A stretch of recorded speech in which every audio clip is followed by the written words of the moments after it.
Through a Scottish Prism, the programme that is unapologetically pro-Scottish independence and anti-Westminster rule. Everything we say here is viewed through a Scottish prism. Brought to you by Barhead Boy. Hi folks, welcome back to Through a Scottish Prism. I hope you and yours are well. Well, it's been a really special week, hasn't it? Not so much for Scotland. We're kind of quiet for once in the Scottish front, although we have a few things to talk about. But there's only one story in town, and of course that was the re-election of President Donald MacLeod, Trump. But more on that later. Let's get in our gang right away. And over there in Old Reekie, we've got the weatherman himself, Mr. Quinnan. Good morning to you. Good morning. You're a pound down already? Thought I got away with that one. No, I'm on the case right away. And over there in Clickmannon, we've got our favourite lawyer. There she is. Hi, How are you doing? Oh, I'm doing fine. A wee bit of a difficult week personally and for the family, but I think the shenanigans from across the water enabled us to address something a bit different and wondered why the heck it is that all of a sudden some things that Donald Trump says I find myself agreeing with. Yes, a strange old world we're living in these days. And of course in I think Brussels or the Côte de Brig, I'm not really sure. But the Coatbridge Cavalier certainly in the room, in the house. Yeah, over in Brussels still for the moment, but just about to head back to the States actually at near the end of the month, where I'll be based in K Street with Dentons, so that's where all the lobbyists are. So in the heart of American democracy. We shall see how that turns out. Is that a new thing, democracy in America? I wish partly you can impose it. You can impose it anywhere you want and still call it a democracy, which is I would like to see some of that democracy here in Scotland. It'd be great. But yeah, we've got what we've got. And from the city of Discovery, we have none other than Mr. Petrie Allen. Petrie joins again. Welcome back, Alan. How are you? Hi, Roddy.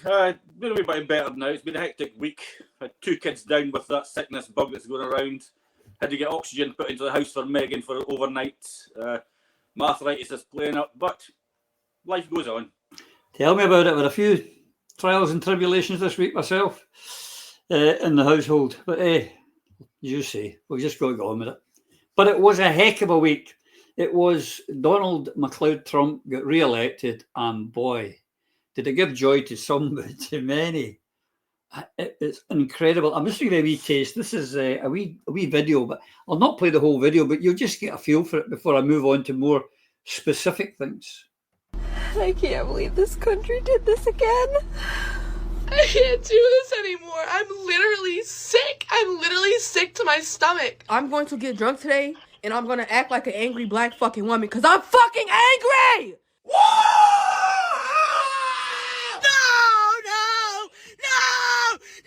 He's a felon! He's a felon!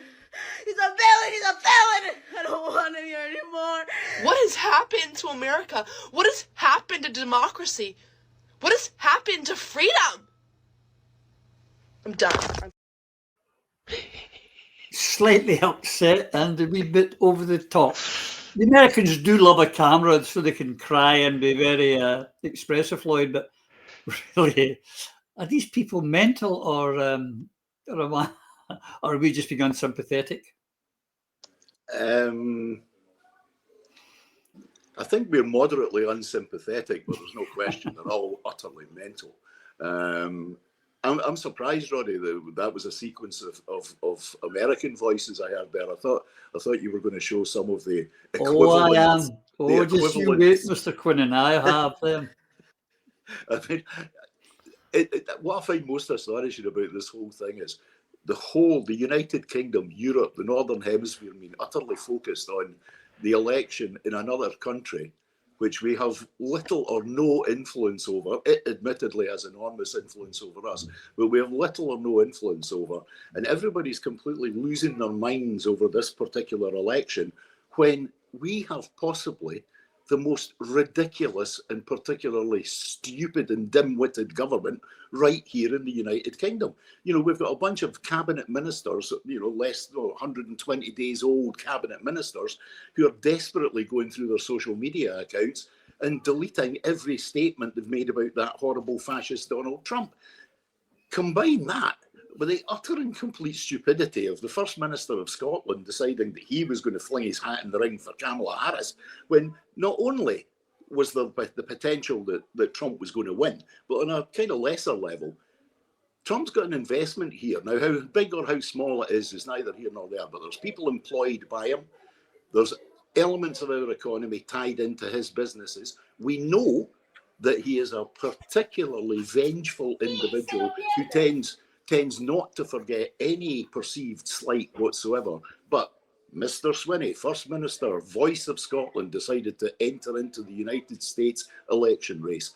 We really need to knock this off. People here have to start understanding that until we are a state, we cannot afford to interfere in other people's elections, because we are inviting them to interfere in our elections. It's a quid pro quo. It's as simple and straightforward as that. We know already that the Americans have a particularly negative attitude towards our country's freedom and independence. Why go poking the bear? It's just stupid. But also, back to your original point, yes, there's a lot of adolescents deeply upset about what has occurred in the second most adolescent country in the world. It's none of our business. It may affect us in the longer term, it may affect us in the short term, but the reality is nothing is ever as bad as what the whingers are suggesting. Yeah, I love it. They say, this is against democracy. This is not democracy. 73 million people voted for the man. I would say it's kind of democratic, and 5 million more than his opponent. Don't get me wrong, I have not got a candle to hold to either of them. As I say, if I'd been there, as I said in my blog this week, I would have voted for Jill Stein, and I'm no Green, but I would have voted for her if I had to vote. Eva, it's just quite, really hysteria. When we lost the referendum, which is a life ambition for me, I was upset. I didn't scream or bawl. Is it just a different culture, or are they mental? I think the pandemic's got a lot to answer for, because over that period of time, some people that would have been able to be socialised or get assistance in learning how to socialise and how to behave themselves appropriately and responsibly missed out. And instead of being out in the big wide world dealing with people face to face, a lot of us and a lot of these poor unfortunate souls got used to sitting at home and making videos of themselves and trying to go viral on TikTok and the like. And in a way, it's an extension of that. It's also an extension, unfortunately, of some of the attitudes created by the policies promoted by Biden and Harris, not the least of which are what we would refer to colloquially or in short term as the woke agenda.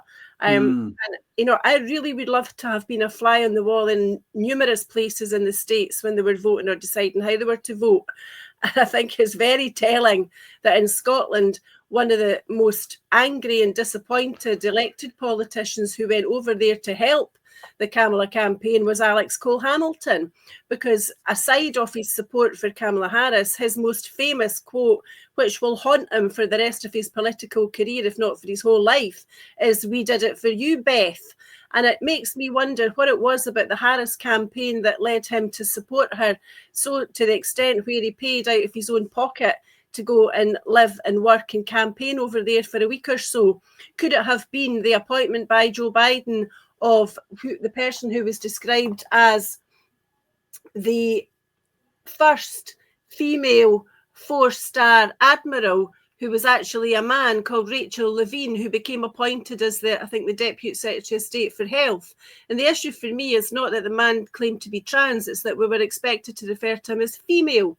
A similar position applies to the other official appointed by Joe Biden, who was described as a non-binary official, subsequently arrested for stealing women's suitcases and trying on their clothes at various different airports. Again, these were decisions that were made by Biden, I suppose, in conjunction with Kamala Harris, that in the main most of the population of America didn't understand what was going on and why. And that turned a lot of people off. But it seems to have turned a lot of people on who were campaigning for self-identification in Scotland and believing that the same thing should apply in the States. There are no Scottish politicians who should have made their way to the States under any circumstances to support any candidate in any election.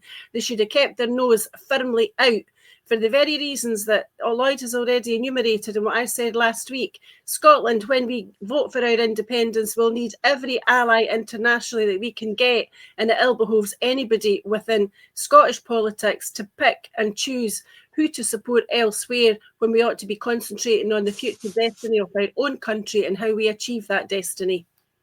Indeed. I mean, when you've got someone who is, without a doubt, a massive narcissist and an egotist, Mr. Donald, I repeat it, Donald MacLeod Trump, we should have played that card, the Scottish card, to the fullest, whether or not, all's fair in love and war, and getting independence is war. And so I would have played up and told Donald Trump how much we loved him in Scotland. And, when Scotland's independent, you could also be the first president of Scotland, Mr. President. Oh, what? You'll get free golf courses for the rest of your life. Just back us. I would have done everything under the sun. But on this...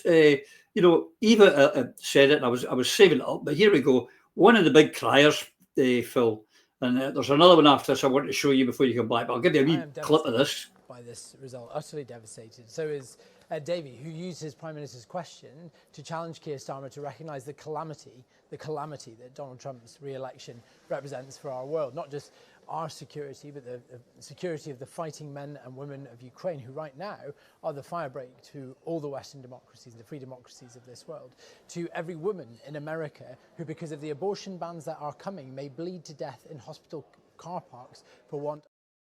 Oh, shut up, you clown. I couldn't take any more of that. The man, it's America. It's America's business. Nothing to do with him, Phil.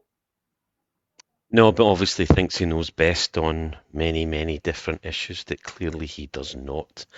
The guy's a puppet, a mouthpiece, like the rest of the mainstream governments of the West, including America. I mean, there's the points I thought when I thought about this and I looked at this. I mean, I had the chance when I was Public Accounts Committee. I was supposed to fly. This was 2017.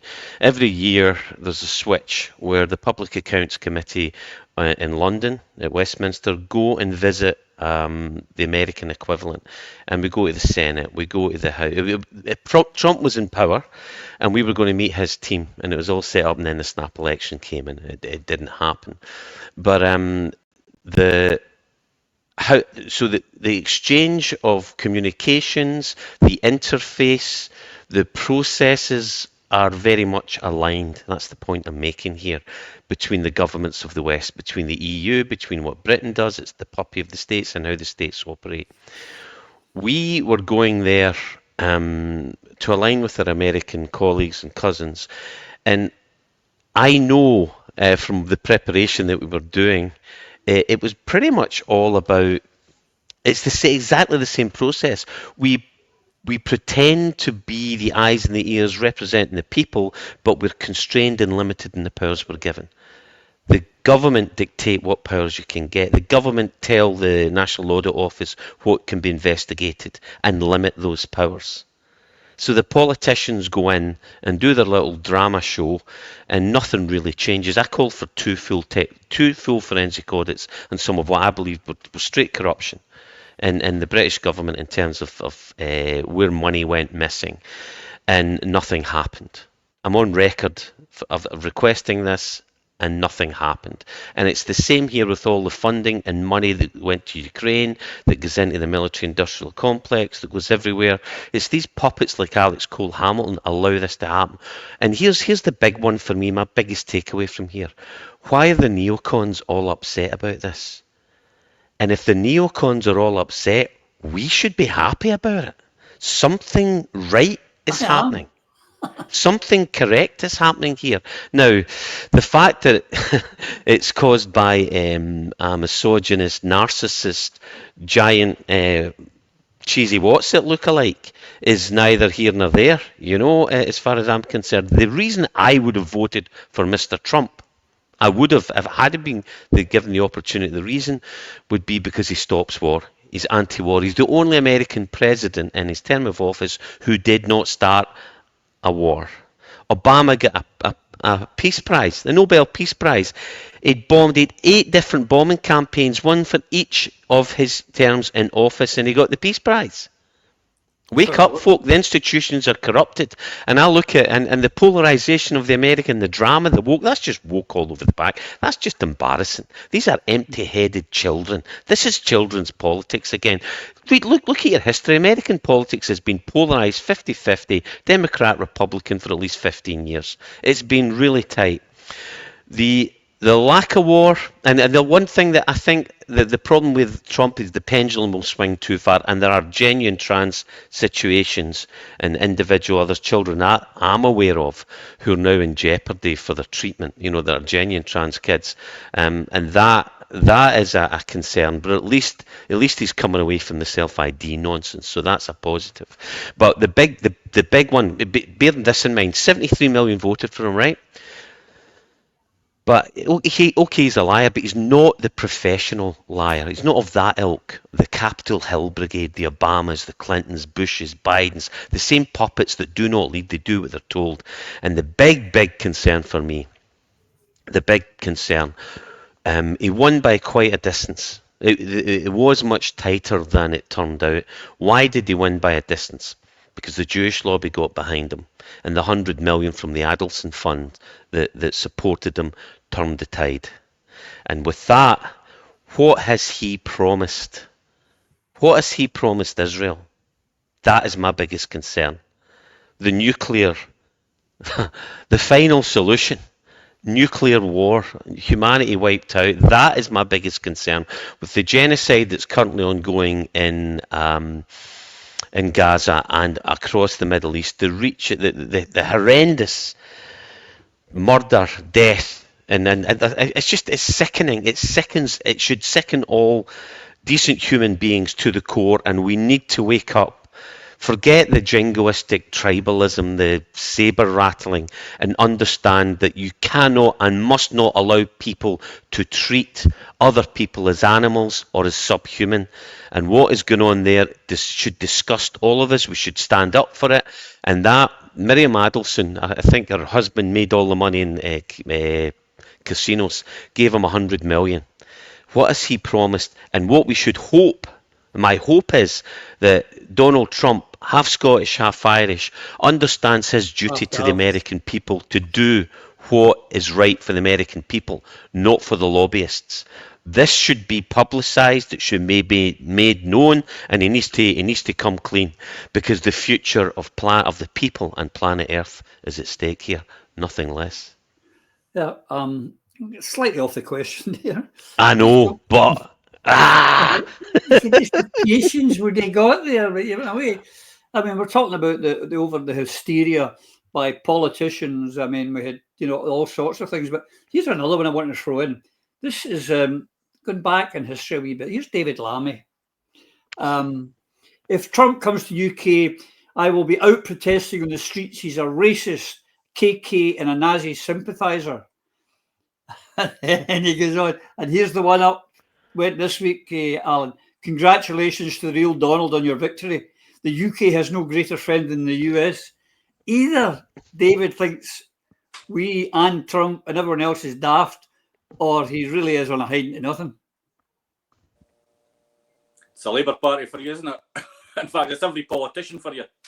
They've got two faces for every single occasion.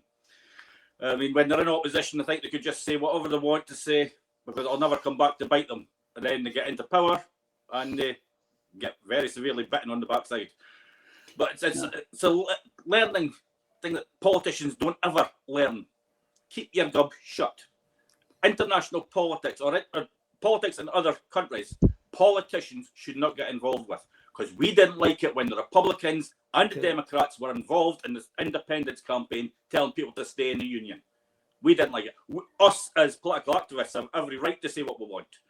Yeah. But an elected politician is not representing themselves or their party. They are representing the people. And they seem to forget about that. I mean, my biggest fear over... I mean, what choice did America have? I mean, they had Tweedledee and Tweedledum. I mean, they've got absolutely no choice. They really need to sort out the party politics in America. And I'll guarantee you, these people that you showed on that video, I bet you none of them went out and voted because they're so stupid. I mean, I seen another video where someone was out on the Wednesday asking people if they're going out to vote today and who they were voting for. And they're all saying, yeah, Democrat, we're going out after our work, or we're going out after this. Well, it was yesterday. They didn't even care when the election was. I mean, it's just mad. But my fear over what's happening in America is that not just the result, it's the campaigning strategy. Because that will come into here. We're already seeing reforms starting to do it. And even Badinach, which I call her, is starting to do it as well. Where Trump went on the woke agenda. Trump could have stopped that. He's had control of the Supreme Court since 2016. The Supreme Court could have brought in legislation to stop the woke there and then. Same with Badinach, that's going on about the woke just now. She had responsibility for the Equality Act. She could have put one word into that Equality Act. One act, one word, and that was biological. And that would have put self-ID off the agenda altogether. She didn't do it. Simply because both Trump and the Tory leader know that it was a political weapon to use against the so-called left. And they will continue to do this. They'll not fix the problems when they've got the ability to do so, because they can use it for votes. That's got to stop, and people have got to waken up to this. I'm hoping that Trump will do. He's promised some things, and he had the girl, I've forgotten her name now, newscaster, on a speech in the night of the election saying it was going to happen. But to keep on David Lammy, Lloyd, here's another one of his belters. There you go. Deluded, dishonest, xenophobic, narcissistic Donald Trump is no friend of Britain. He's not fit to hold public office, let alone worthy of our country's highest honours and a banquet with the Queen. This is when they came when Theresa May was there. Theresa May is selling out the UK to a serial liar and a cheat. Well, that's one thing. But what David Lammy is now saying here, forget about it. That's yesterday's news. No one's bothered about it. Old news. He doesn't know Donald Trump, does he? I mean, you think Donald Trump's going to forget all this? Exactly. They're no wise, these people, as my granny would have said. I think what we should really be concerned about here is not what David Lammy is saying about Donald Trump or anything else. It's the fact that we have, because we are currently, unfortunately, citizens of the United Kingdom of Great Britain and Northern Ireland. This man is the Foreign Secretary. He is the voice of British foreign policy. He speaks to the world on our behalf. The world believes that what David Lammy says is the opinion of the people of this country because we voted for them. That's the way they see it. That's the way democracy works. David Lammy is...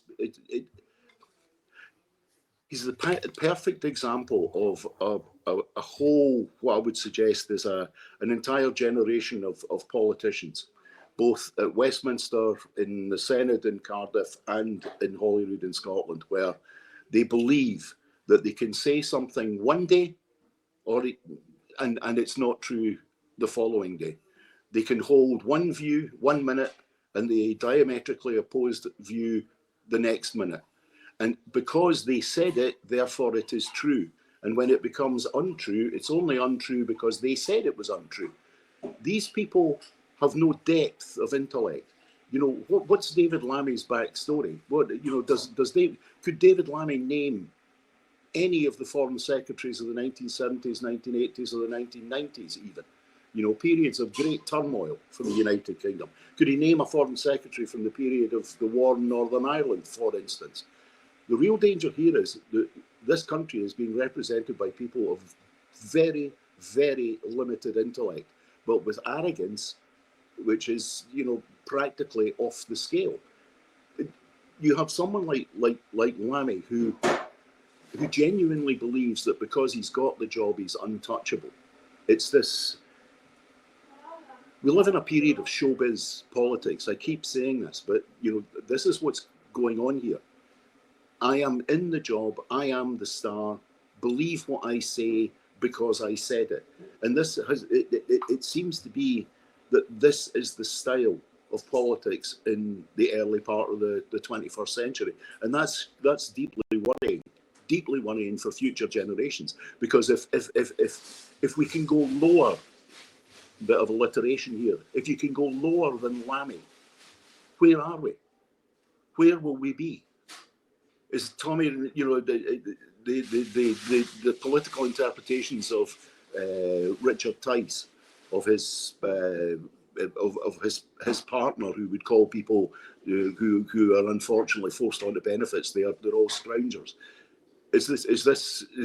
Does Lammy and that lack of intellect, is that really the precursor to us moving to a much more right-wing agenda? Because there's nothing more right-wing than empty-headed talk, and that's what Lammy's full of, and so is Stammer. I should remind us all that we have to remember that's also happening in Scotland, because the SNP replaced the giant brain that is Joanna Cherry with Anne McLaughlin. I mean, I rest my case, Your Honour, as they would say. But Eva, this David Lammy, I mean, it's just one thing, but I haven't sort of preempted this, but we know on Thursday night there was trouble in Amsterdam, a football match with an Israeli team. And this comes back to David Lammy in a second. But we know for fact it's been edited. We've got a journalist, a young boy of 14. Lloyd knows about that one. We've got all sorts of confirmation that these fans were behaving in a terrible manner. They were chanting things like, fuck the Arabs, death to the Arabs, there's no school in Gaza because there's no children. When there was a 1 minute silence for the nearly 200 people that died in Valencia, they were screaming, shouting and booing and hissing because Spain has decided not to supply them with weapons anymore. But lo and behold, the following day, the same David Lammy, Eva, and the Prime Minister were talking about a pogrom in Amsterdam against poor Jewish people who'd gone to a football match and for no reason were attacked. It's almost the mirror story of what's happening in Gaza, that they're the victims. But we know the truth. But the terrible thing is that someone like David Lammy and the Prime Minister, the two top offices in the United Kingdom, are blatantly lying to the people. Well, from the perspective of Donald Trump's staff doing their research on David Lammy, they only have to Google his name and add in the word ovaries or cervix, his credibility shot to hell permanently. He's the guy that said a man can grow a cervix. So in that regard, his opinion is utterly and completely worthless, as well as being totally embarrassing for the United Kingdom. And the same position applies relative to his pronouncements on the events in Amsterdam. David Lammy says what David Lammy is told to say, or what feels the right thing for him to say for the sake of expediency and for his own reputation. And when he's sitting in a hot seat at a difficult time, he says what he thinks his boss wants him to say. The events in Amsterdam are shameful. They require to be completely and properly investigated, and we should be thinking just how badly served we are by our journalists and by our media when we get constant spin, obfuscation, and at times downright diversion when events like this happen. There are faults on all sides here, there's no doubt about that. But to jump to conclusions and to blame it all on anti-Semitism is wholly and utterly irresponsible. That issue, anti-Semitism, is part of a much bigger, much wider picture where the rights and the responsibilities of everybody involved in this need to be considered forensically and carefully and in a fully informed fashion. Sound bites for the population or for the popular vote won't do any more, and it ill behoves our Prime Minister to jump on that bandwagon, I suspect, because of his own personal views and beliefs and those of his relatives. Yeah, and the 70 grand he got from an Israeli lobbyist would have nothing to do with it. Just a coincidence. You know what I think of coincidences, folks. Phil, you know, being a Rangers fan, I don't understand religious bigotry and stuff brought into football, as you can imagine. But this is what happened over there. And for 2 days, apparently, these guys were rampaging through Amsterdam through Wednesday and Thursday night. They attacked a taxi driver, a Muslim taxi driver. And then when they get battered by the Dutch boys, suddenly they're the victims, just as they are in Lebanon, just as they are in the West Bank, just as they are in Gaza. But we find that both, not just Lammy and Stammer, but also Trudeau over in Canada, calling it a pogrom, the poor Jewish people going to football and getting attacked. It's quite disgusting. Yeah, it is. But it's the same old story everywhere you go and down through history, and it's playing that card. And we need to be very, very careful not to conflate the issue of Zionism and Judaism. Very, very different. There's a lot of good people who are in Israel who do not want this. There's a lot of Jewish people who do not want this. And I think we need to be very, very careful that we don't fall into that trap of conflating these issues. And I know that we don't, because I know how we think and I know what we believe. There's the classic one, Adorno's bitter comment, there's no business like Shoah business.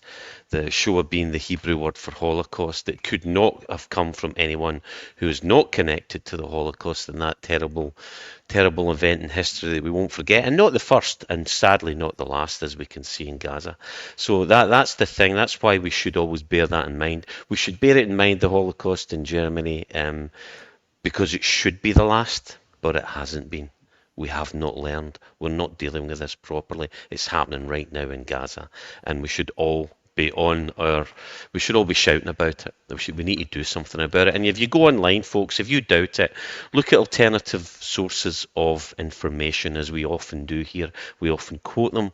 Some of these fans of the Israeli team were setting up roadblocks effectively, as they do regularly in Israel, in Gaza, in anywhere they choose, and they were stopping people.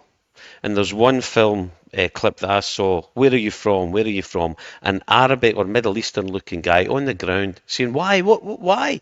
They're kicking him. These fans were kicking him. Where are you from? Because he's Middle Eastern in appearance.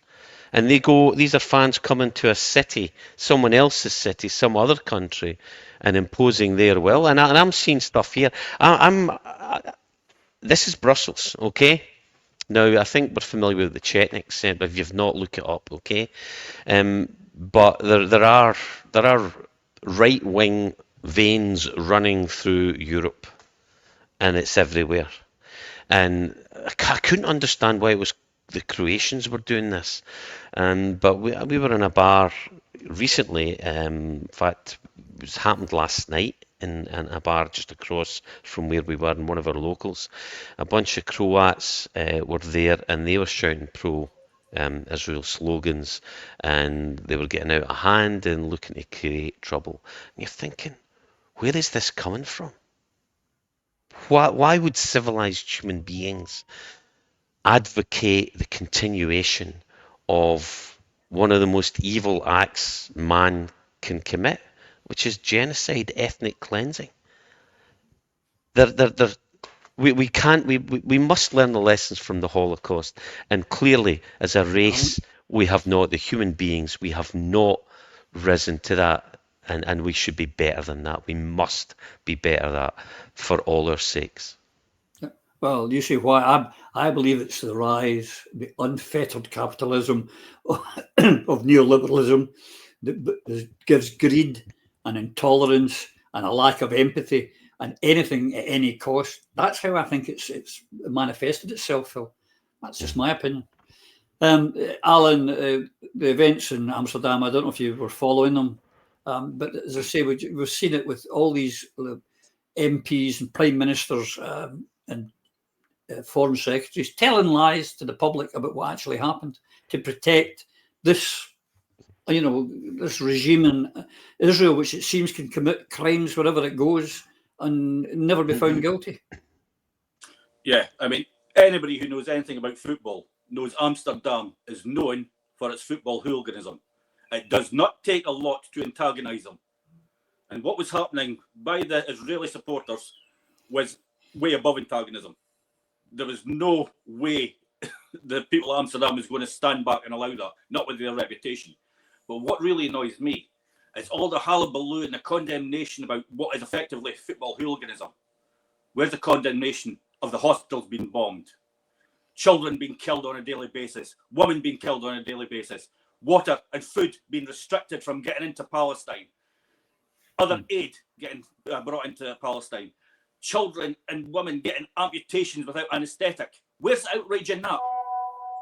I mean, these bombs that are blowing them, these poor people up, are funded by us. Israel have one of the best communication networks given to them by Elon Musk. I mean, where is the outrage of this? All that help to Israel must stop. Let's not get deflected by football hooliganism, because there's genocide going on just now. That's where everybody should be looking at, and that should be stopped immediately. Here, and hopefully it will, but I wonder how. We had a long discussion about that on Wednesday. Don't know, but I missed out. Techie just sent me something through after we'd finished talking about the wokies getting very upset. But here's another classic. I've just got to share this with the audience. This is a belter. You guys haven't seen this either. Look at this. The Ivy League students have been offered crayons and Legos and biscuits and milk to cope with Trump's election win.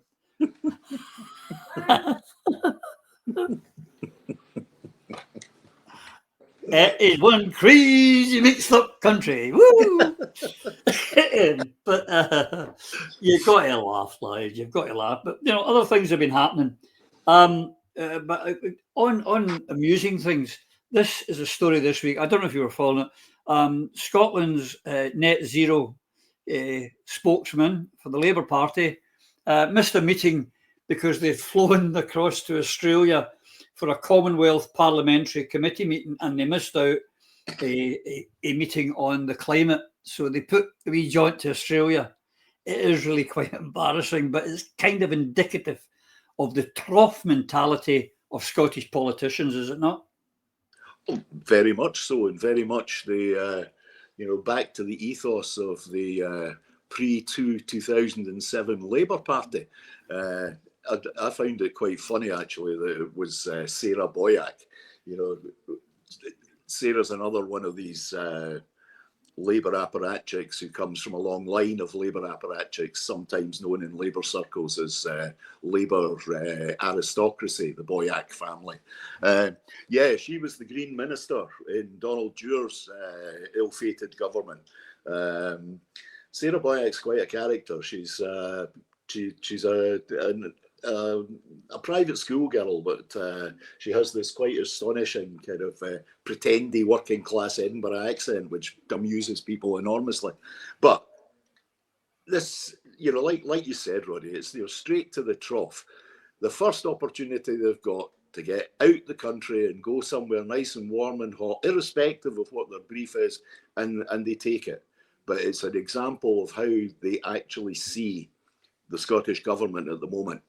They didn't think that vote was important to them at all, because they know that this Scottish government, as it stands, is on its last legs. It's teetering. They can say and do whatever they wish within the narrow bounds of what they're capable of doing. But the Labour Party is already very clearly in preparation mode for at least coalition government in 2026, and in their somewhat misguided minds, I believe, a possible majority government in 2026 in the Scottish Parliament. It's the Cavalier Labour Party doing what the Cavalier Labour Party does. You know, for goodness sake, Eva's here. Look what it says under her picture: Save Grangemouth. Labour Party told us they were going to save Grangemouth before the general election. They would move heaven and earth to do it. Nothing has happened. Labour Party have told us they were going to do all sorts of things. What has happened? Absolutely nothing. Because this is the same Labour Party, the same political attitude, which is, if I say something one day and I say the opposite the following day, both statements were true at the time. They are taking us for fools. And it's because they live in completely their own little bubble, where they react to each other, not to the general public. It's depressing to me as I grow older to see the diminution of our polity, of our level of debate. The cavalier way in which certain members of certain parties, or all parties, treat the structures as if they're there to service them. And they've all, to my understanding, and this is another proof of it, they've all lost sight of why they are there. They are there, as Alan reminds us week on week, they're there to serve the people, not serve themselves. But what they do, and what this has done, by denying that your job is to be in the Parliament and to vote. That's what you were elected for. It wasn't to go in jaunts to Australia to have chitter-chatters about what's actually being legislated for back in your own Parliament. That's not your job. But it, unfortunately, is the attitude that we have from so many of our politicians in Scotland. And to add to that list, the absurd behaviour of the Equalities Minister in the Scottish Parliament this week just says that it happens on both sides. There are dimwits in all parties, and unfortunately there are far too many of them in Holyrood at this time. Correct. And the other thing she says, this trip cost 38,000 because she wasn't alone, advisors and all sorts of other things. Excuse me, and they certainly wouldn't be flying cattle class like the rest of us. That's one thing. But the other thing is, a net environment, someone who's meant to be looking at the environment flies across the world. Why not have a Zoom call, Hen? You could do a wee Zoom call, save 38 grand, and do the exact same. That's what we're doing here from all over the world. We're having a Zoom type call. Okay, the time's clicking on because you mentioned 26. We're going to come on to that, Lloyd, and I want to get to that as quickly as possible, and the clock's already running in front of us. So on to a new subject, because Lloyd touched on it there. This one, but you remember last week when we talked about the 24 gens, or 2 weeks ago, Eva, and then suddenly everyone else started talking about it. Obviously, they'd been watching Prism. We were the first to mention it, as you know. But this one, it turns out that 14 of those 24 definitions that the minister assured us had come from a consultation don't exist. No one knows anything about these 14. They just were made up. It's just typical of this whole woke stuff. A load of lies, nonsense, and made up shit.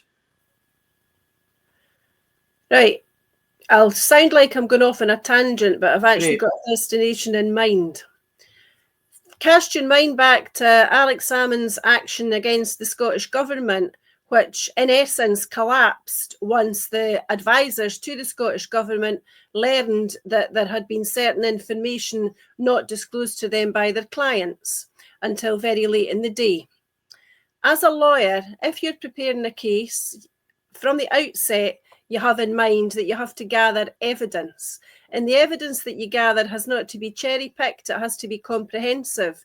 You can decide tactically with your client what your strategy might be in respect of which parts of your evidence you emphasise and where you might have a bit of a spin here and there. But generally, you have to be honest, you have to be comprehensive, you have to be accurate, and you have to retain your integrity as an officer of the court when you present your evidence to the court and you examine and you cross-examine witnesses.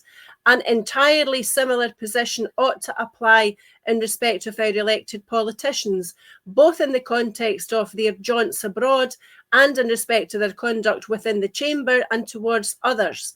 Unfortunately, the last few years, certainly at Westminster and most definitely in the Scottish Parliament, have suggested that those attributes do not always now apply, because what you have is constant spin, constant obfuscation, constant diversion, constant rewriting of history. Give me 5 minutes of Cowcab Stewart in a witness box, please. That's all I ask. It isn't much.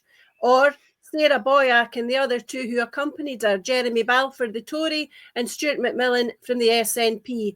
What the hell did they think they were ever going to achieve by dashing off to Australia other than a very expensive junket and some luxury accommodation for themselves and for an unknown number of advisors? There was nothing in that for Scotland that could not have been obtained by other cheaper ways. It's the same with most of the performance in Holyrood now. We are represented by people who ought not to be there, but who don't simply lack the intellectual capacity or in some the integrity to represent us the way that we deserve to be represented and the way that we expected to be represented.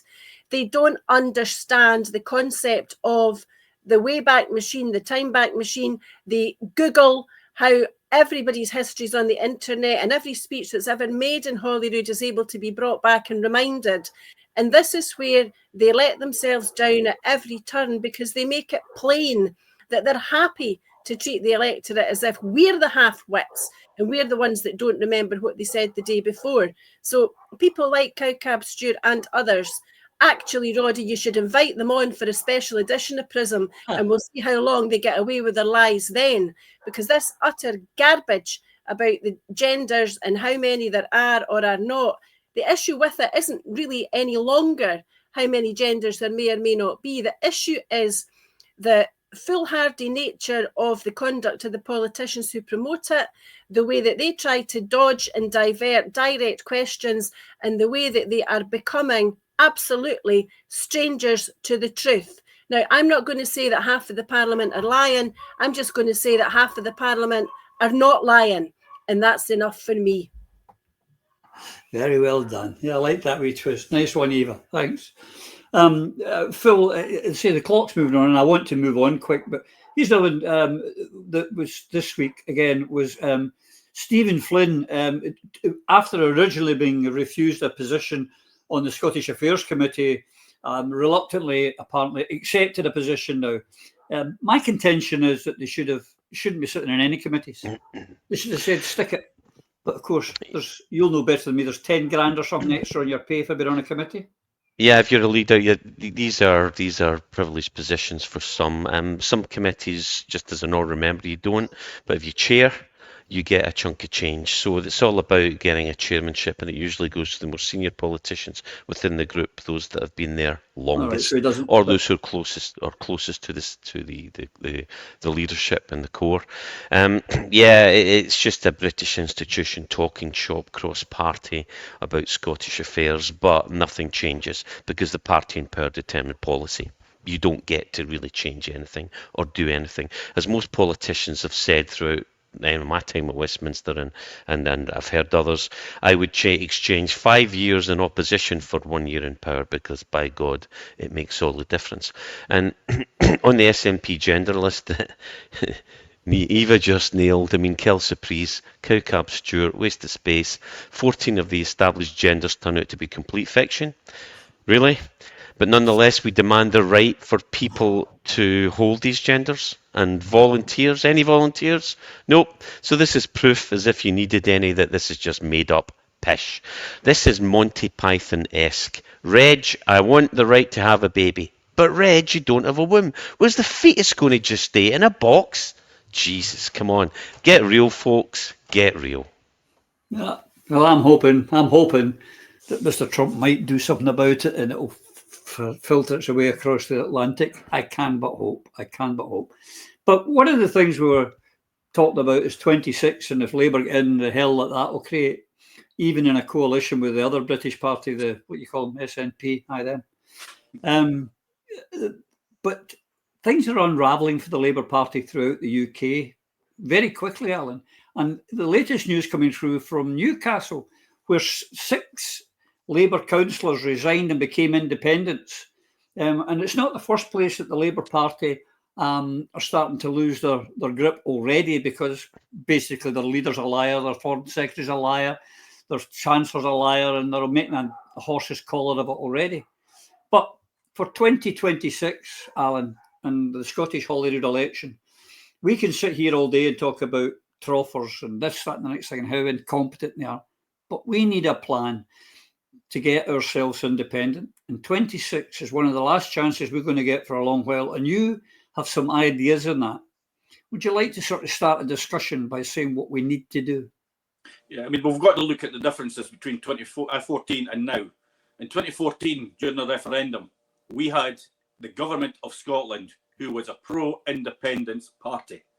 We've got to accept now we do not have that going into 2026. Because they have not pushed forward, they have not done anything to help the independence movement. So we have to start more or less back to where we were in 2014 to rebuild the movement. Now, the way you do that is you start off with a core message. Now, last time around, again, 2014, one of the mistakes that we did was the core message was the white paper. Unfortunately, the white paper wasn't the Yes Movement's white paper, it was a political party's white paper, and many of us didn't agree with that. So we've got to get some kind of an organisation up and running so that we can agree a core message. I mean, the core message has got to be about how Scotland can be fair, just, prosperous, economically viable. We've got to also target our messages to different different people. There's no point about talking about pensions to youths. There's no point about talking about education to pensioners, because it's hitting the wrong target. We've got to target messages to the people that it affects. And we've not just got to go around and say Westminster's bad, independence is the best thing we could ever have. We've got to be able to say to them, here's what Westminster are doing. Here's what Scotland can do. And the proof of this is because it's been done in these other countries, and bring the other countries' successes into our argument and show people that we're not just saying that. There is evidence that smaller countries prosper even better. And can you give us a quick example just now of that, Alan? And just a quick. Can you give us a quick example in one of them? Yep. If you give me 2 seconds. So I should say, well, Alan's looking it out, folks. Alan's written a paper on this, which we're looking at some way of putting into some type of wee blue booklet type form. It is absolutely brilliant. And there are all these examples of different countries doing different things and getting better outcomes than we get in Scotland. Are you ready with one, Alan? You'll have 2 seconds. I'm on my phone, so it's a bit more difficult to. Yeah, I should have warned you beforehand. Renewable energy. Denmark has a population of 5.8 million. Denmark has built a robust economy, partly by investing heavily in wind power, making it a world leader in renewable energy production and technology today. Denmark generates over 50% of its electricity from wind, and has positioned itself as a green technology exporter. We could do that. We've got even more wind power. And more we wind. could do even more than that. You've got, on tourism and agriculture, New Zealand has successfully leveraged its natural landscapes, agriculture exports to support its economy. Tourism, agriculture form a backbone of its economy. It's going brilliant. Yeah. We could do that in Scotland. We've also got, also in 2014, we restricted our arguments on what is good in Scotland. And one thing we didn't go on was water. Scotland's water is vital. And we have got 90% of the UK fresh water supply. We've got to build up Scotland and show people what we actually have. Excellent, Alan. And as I say, this document, folks, somehow we're going to get it out there. Lloyd, we in this group here have been having discussions with a lot of people. There is a feeling among a lot of the prominent Yes people to have some kind of independence summit. And it's exactly these kind of ideas that Alan's talking about. I mean, the UK refuses to listen to anyone about anything. They know better than anyone else. But we have to listen to, see what they've done with tourism in New Zealand, renewables in Denmark, whatever. That is what we've got to do. And we don't have to reinvent the wheel. We just have to adapt it to Scotland and show the people what's possible. Exactly that. The most successful campaigns carried out by the independence movement in my lifetime were obviously the referendum in 2014, which ultimately failed. But the most important and what gave the ground for the proper development of the Scottish National Party was, after the discovery of oil, the use of the campaign, it's Scotland's oil. It was very straightforward. It was very simple. It's her oil, it's your oil, it's their oil. And that campaign was extraordinarily successful. Just let me go back in history a wee bit because of some things that have been said over the past few weeks. Now, it's certainly true. Alex Salmond put the Scottish National Party on a professional footing, which was maintained throughout his entire leadership. But to suggest that Alec took the SNP from a minority periphery of politics in Scotland is not in fact correct. In 1974, 32% of the people of Scotland voted for the Scottish National Party and sent 11 members of Parliament to Westminster.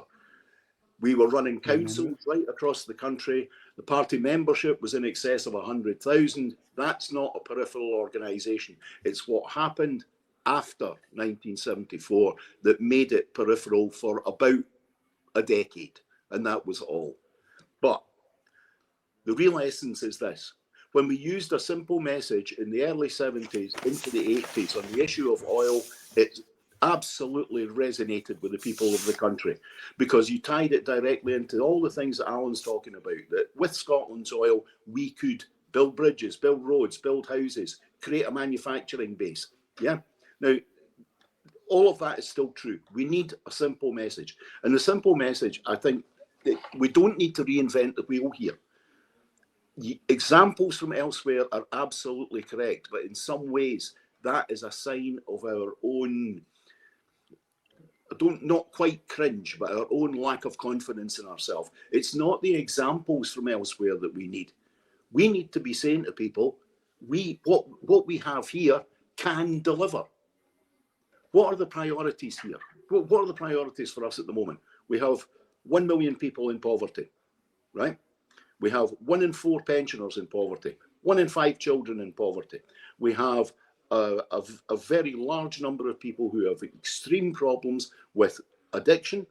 We have a serious issue with homelessness, but more than homelessness, we've got a serious issue with provision of housing, particularly provision of rural housing. We need simple visions that are focused on what people's needs are. It's Scotland's oil campaign did that, was to tie in the economy, which was the oil, the discovery of the oil, and tie it directly to what the political chattering classes called the bread and butter issues. It's not the bread and butter issues, it's the vital needs and necessities of the people of the country. They're not bread and butter issues. And if we had people who would genuinely believe that caring for your people is the purpose and the service of politics, then they would be committing themselves entirely to that end. And if they are committed to that end, that means you have to control the economy, which means you have to be independent. Now, these are all very simple messages. A summit whereby we can get people together, come to an agreement that we start off with a simple principle, which is independence, nothing less. And then a discussion that brings out how we can simplify and move the people forward. But at the same time, we have to be realistic. It can't be declared as being we have the silver bullet. And I know most of the people who have been doing the talking don't believe in that, but that's how it will be attempted to be perceived. What I think is vitally important is that we have to accept, and hard as it is for me, the Scottish National Party still commands the majority, or certainly a sizable minority of the independence vote. And that's not going to change because people are not as engaged as we would wish them to be. That's not going to change between now and 2026. Is the leadership of the SNP going to change before 2026? Pretty unlikely. But we have to find some way to be able to talk to them. I'm not saying making statements and saying they have to come on board, but there has to be backstairs discussions. No matter, I make my views very, very clear about what I believe is the lack of quality at leadership of the party of which I am a member. But that doesn't alter the fact that because they hold these positions, we need to talk to them. We need to at least hold out the offer to work together. Now, I think we've all got our own opinions on how that will be met. But if we don't do that, then we isolate ourselves. And the one thing that the movement does not need at the moment is that any further isolation of each organisation. I've come across 2 organisations this week that claim to be political parties. Never heard of them in my life before. But they're claiming to be part of the independence movement. Now, how many of these are just about disruption or whatever, I don't know.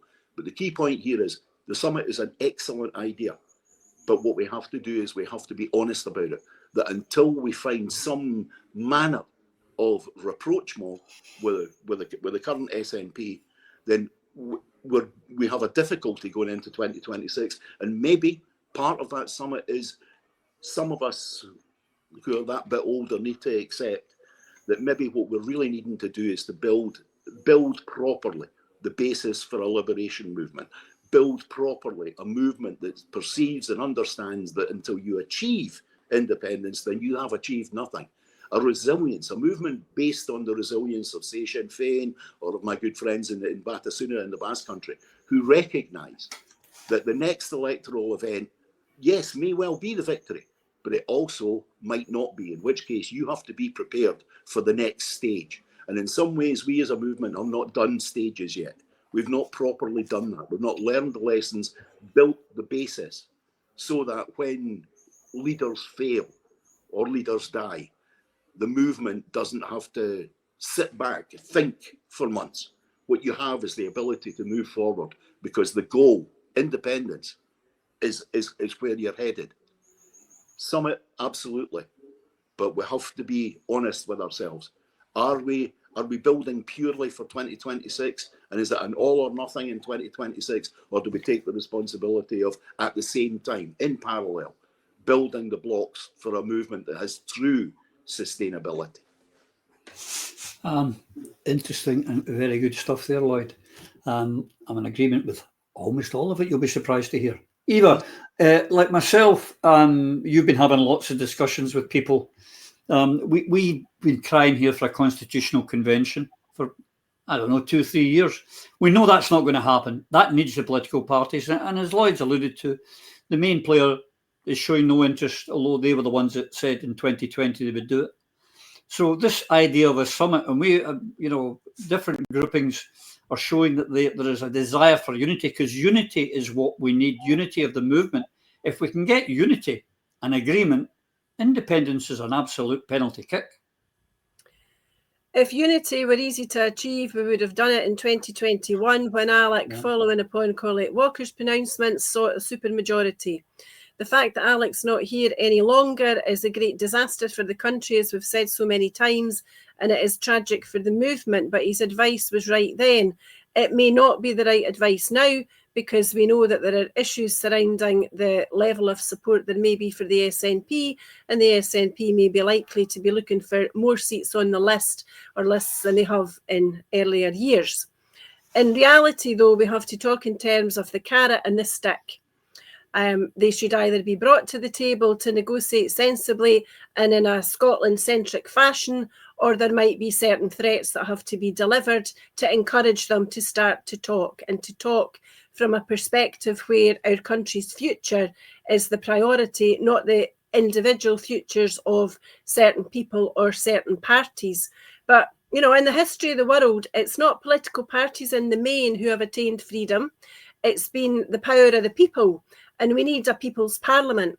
And those members of our movement with whom I've been speaking privately have all said the same thing to me, and it is this: that in every single constituency, the independence movement requires one candidate, one pro-independence candidate in every constituency, and a united presence on the list. That will deliver a supermajority. We know this because there is at least 52% support for independence in the country at the moment. But what we need to do in a convention or in a summit is to talk about how we promote and sell that notion of one independence candidate per constituency to all the political parties and to those of no party and to the electorate. We also need to encourage and promote competent government. John Swinney has to remove himself from the Yes movement, if you like, and concentrate on turning his government around so that the results that have been criticised recently can become improved. That applies in all sectors, but the one obviously closest to my heart is justice and issues surrounding poverty and the like. However, if you have an eye to the future, if the SNP does not come on board, then what will happen in 26 or 25, if there's an earlier election, is what happened this week when there were 5 by-elections in Scotland.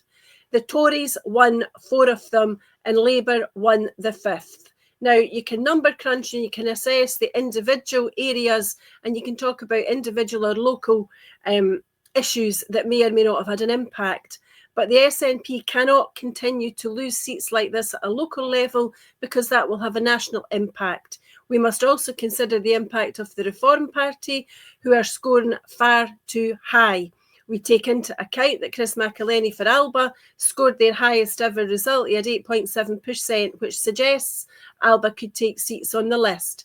But But there's no point in Alba taking seats on the list if we don't have one independent candidate per constituency, because otherwise we're going to find that Labour, Tory, perhaps even Reform win constituency seats. So again, I say what I've said for years, the Scottish independence movement must do better together, and that is what we do with a convention or a summit of like-minded people.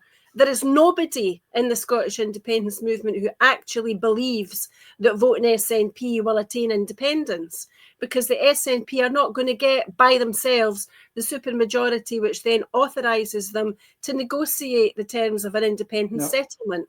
But a collective with one line, one strapline, one motto, one aim, independence, nothing less, will get that credibility nationally and, most importantly, internationally. We win the popular vote and we win the supermajority of seats, and that gives us legitimacy to negotiate the terms of the settlement. So the people who are installed in the People's Parliament should be those candidates that the public believe desire independence and are capable of negotiating the best independent settlement that Scotland can expect. Well said, Eva. Absolutely brilliant stuff there. Phil, you'll get the last say and everything, which is only right, as you were last to turn up this morning. But here's one of the big things. It's a fact what Lloyd and Eva and Alan have alluded to, is if the SNP were to buy into this unity, they would actually benefit, because let's be honest, they would get most of the constituency seats and they would get the whole Yes movement behind them again. So they would actually benefit, not just the movement, not just the nation. Everybody benefits with unity. With division, none of us in the independence movement win. The union wins. And every day we stay in that union, more perilous it becomes for our people. That is a statement of someone with a master's degree in stating the bloody obvious. Sorry, Roddy, but we've been saying this for a very long time, and you know it, we know it, and so do the leaders of the SNP. The fact that they have not done so tells you what their true colour is. They are not pro-Indy.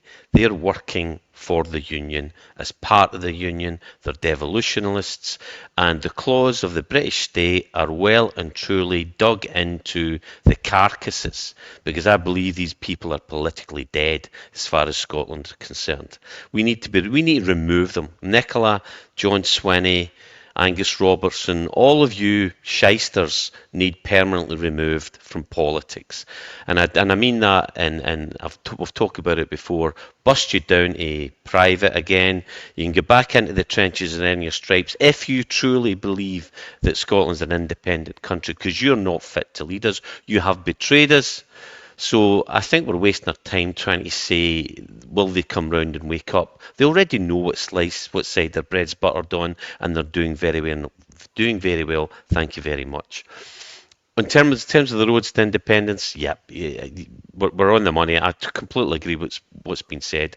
The people have to count. The people have to be heard. The unification of the movement is primary. It does not include John Swinney, Nicola, or any of these other shysters. To attain the supermajority, we know it's completely achievable now. We could have done it before, and certainly in the Scottish Parliament election, we can do it. KISS. Keep it simple, stupid, independence, nothing less, 100%. Alan's key point, the government of Scotland approaching 2014 was a party of independence. We cannot say that today. They have to go. Who leads? That's the big question for me. There has to be leadership. It has to be yes-like again. The yes movement was a massive success. Do we know that there were machinations and controls and guidance from the SNP? Yes, we do. But were the SNP even surprised themselves at just how big and strong and fruitful it became? Yes.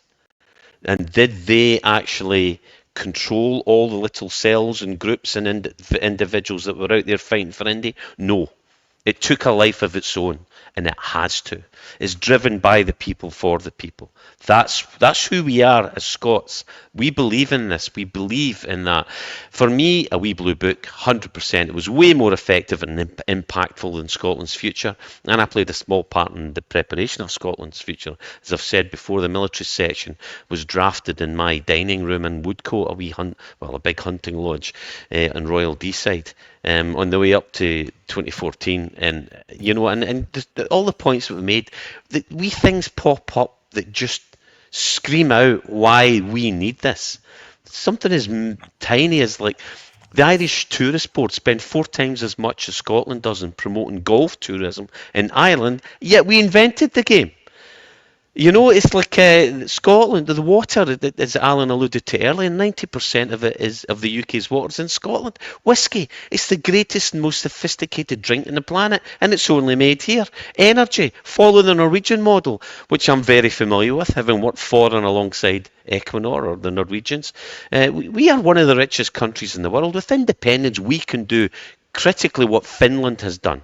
Virtually eradicate homelessness by providing free studio apartments for all, and critically, the support, most of it psychological. And what's the result? 80% of these people back into society, function, and are now much less vulnerable and much happier, and with a more civilised society that looks after its own. With independence, education. Education made Scotland great. Look up the Scottish Enlightenment, folks. Know your history, for crying out loud. Look at the list of inventions made in Scotland. Was it happen chance? No, we educated ourselves and we fought bloody hard to make sure we did. Healthcare, looking after your own, suicide awareness, mental health support. We need to eradicate poverty, and we need to get our shit together now. Here. I would just say on 2 things. On it all is that the independence referendum frightened the living daylights out of the British establishment, and they were determined that it would never happen again. But I tell you what, the Yes movement frightened the bejesus out of the SNP, and they were determined it would never get as strong again. I'm challenging that now, and I'm suggesting that if we can get this summit together, which we will, and it will happen fairly soon, folks, we can start bringing back the people together, and the people will eventually, as in 2014, have the politicians chasing after them. Can we speak? Can we be your friend? You can. Aye, or as they do in the tune of that, good gig, good. That's the way it will be. So that's what we can do. So folks, we'll need help. We need people who are willing to do the same. And I hope it's you it's watching. Yes, you. I'm talking to you. Aye, you. Till we see you again, you and yours, take care. Through a Scottish Prism, the programme that is unapologetically pro-Scottish independence and anti-Westminster rule. Everything we say here is viewed through a Scottish prism. Brought to you by Barhead Boy.